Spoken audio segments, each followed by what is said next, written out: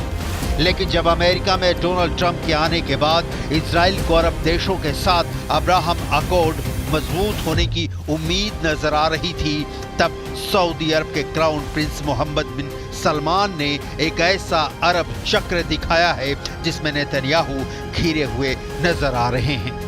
ये चक्रव्यूह इजराइल के खिलाफ अरब और इस्लामिक देशों का सबसे बड़ा चक्रव्यूह कहा जा रहा है, जो गाजा और लेबनान पर हो रही बमबारी का बदला लेना चाहता है। इसीलिए फिर वही सवाल कि क्या अरब और इस्लामिक देशों के इस चक्रव्यूह में नेतन्याहू और इजराइल की हार फाइनल है?